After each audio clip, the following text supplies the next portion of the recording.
बोलवली होती SBI कडून तुम्हाला काय पत्र प्राप्त झालं त्याबद्दल? काल आपण भारताने क्रिकेटमध्ये मॅच जिंकून फायनल दिवाळी साजरी केली, तशीच आज मीही दिवाळी साजरी करतो आहे. कारण स्टेट बँकेकडनं जे पत्र आलं आहे फार आशादायी आहे माझ्यासाठी आणि माझ्यावर असलेले आरोप त्यांनी स्वतः मागे घेतलेले आहेत. याचं कारण असं की मी त्यांच्या त्या एकंदर वागण्यामुळे मागच्या 3 वर्षामध्ये अनेक एजन्सीजना तोंड द्यावं लागलं, अनेक त्रास सहन करावं लागले, बदनामी झाली, पेपरमध्ये फोटोसुद्धा छापून करून आले. हे सगळं काही त्यांनी केले.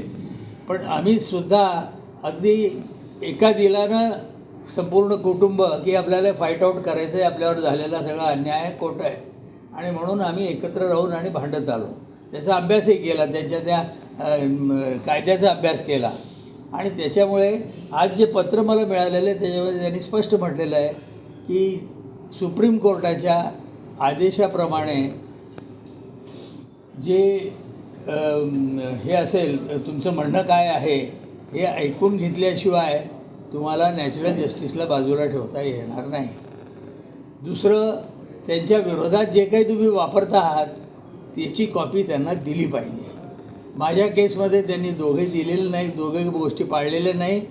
तीच गोष्ट सुप्रीम कोर्टाने जो निकाल दिला होता 27 मार्चला 23ला, त्याच्यामध्ये सुद्धा सेम 100% माझी केस पीठ बसवत होती.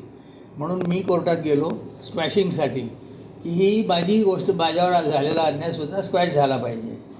तर आज त्यांनी आपल्या SBIला स्वतःला समजलं की आपण केलं ते चुकीचं आहे आणि म्हणून त्यांनी माझ्यावर लावलेला जे फ्रॉडुलंट अकाउंटचा टॅग आहे तो त्यांनी काढून टाकलेला आहे.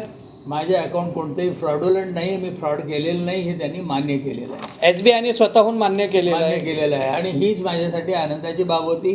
आनंद तुमच्याबरोबर शेअर करण्यासाठीच आपल्याला सगळ्यांना बोलवलं. धन्यवाद. बाबूजी, यामध्ये आपल्यावरती नक्की आरोप काय लावलेले होते? त्यांनी किती कोटी रुपयांचा फ्रॉड केला असतो? तो वेगळा कोटी रुपयाचा फ्रॉड जो होता तो बँकेने केला होता. आता ज्या केसेस आहेत त्यांनी कंप्लेंट केली कोणाकडे? CBIकडे. त्यांनी म्हटलं बेस्ड ऑन फॉरेन्सिक ऑडिट त्यांनी फ्रॉड केला आहे. मी तुम्हाला दाखवलं की फॉरेन्सिक ऑडिटने काय म्हटलं आहे. म्हणजे फॉरेन्सिक ऑडिटची ही कॉपी आहे आणि ह्या कॉपीमध्ये कन्क्लुजनवर, इथे जे कन्क्लुजन म्हणतो हे कन्क्लुजनमध्ये यांनी लिहिलेलं आहे की the account of the borrower cannot be treated as fraud. Cannot be defined as a fraud. पण किती कोटी रुपयांचा विषय होता? तो टोटल त्यांनी 520 कोटीचा केला आहे. आपली केस त्यांच्यावर जास्तची आहे. उलट आम्ही त्यांच्यावर केस केली 703. नक्की कोणत्या विषयामध्ये विषय समोर आलेला? विषयावर असं आहे की त्यांचं मला पैसे देणे होते, याच्याबद्दल काय पैसे देणे होते? 520 कोटी.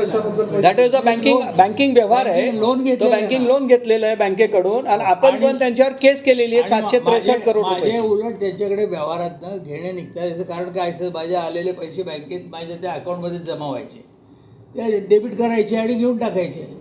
माझ्या लक्षात ते आलं त्यावेळेला मी सगळं सांगितलं की तुम्ही जास्त माझ्याकडून घेऊन टाकलेले आहेत. म्हणून त्यांचे देणे मला खरे आहेत, पण माझे घेणेसुद्धा तेवढेच खरे आहे ना.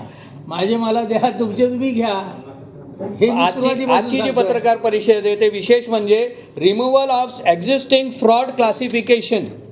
आणि त्यांनी SBIने ही मान्य केलं आहे की आम्ही तुम्हाला चुकीने आम्ही तुम्हाला फ्रॉड डिक्लेअर केलं होतं आणि हे आम्ही फ्रॉड डिक्लेरेशन रिमूव्हल काढतोय.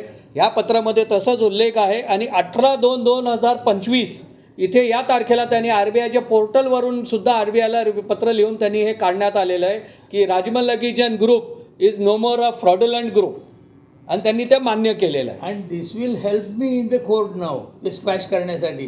कारण जो आरोप त्यांनी केला तो स्वतः त्यांनी काढून टाकलेला आहे. आरोपच नाही ना माझ्यावर. कोर्टात बँक गेली होती का तुम्ही गेला होता? वी वेंट कोर्टात. आम्ही गेलो स्क्वॅशिंग, आम्ही गेलो बँकेच्या विरोधात. कारण ते तर आमच्याकडे आलेत पाहुणे म्हणून त्यांनी आमच्यावर केसेस केल्या. तर ती केस काढून घेण्यासाठी आम्ही कोर्टात गेलो की हे स्क्वॅश झालं पाहिजे. सगळं चुकीचं आहे. बाबूजी, आता तुम्ही म्हणता की सगळे हे no more questions apart from this, कारण ही न्यायपृष्ठ गोष्ट आहे. आपण या संदर्भातच फ्रॉडलंट बद्दलच आज बोलू. आपण नाही दादा, आपण हे दादा या फ्रॉडलंट बद्दलच आपण बोलूया, कारण हा हायकोर्ट आणि सुप्रीम कोर्टचा मॅटर आहे. तर आपण बाकीचे विषय न घेता निर्णय सुद्धा फार मोठा आहे ना. फ्रॉडुलंट अकाउंट काढून टाकणं टॅग आणि रिझर्व्ह बँकेला कळवणं म्हणजे माझं अकाउंट आता नॉर्मल अकाउंट झालं ना. फार मोठा निर्णय आहे आणि याचा उपयोग मला कोर्टामध्ये निश्चित होणार.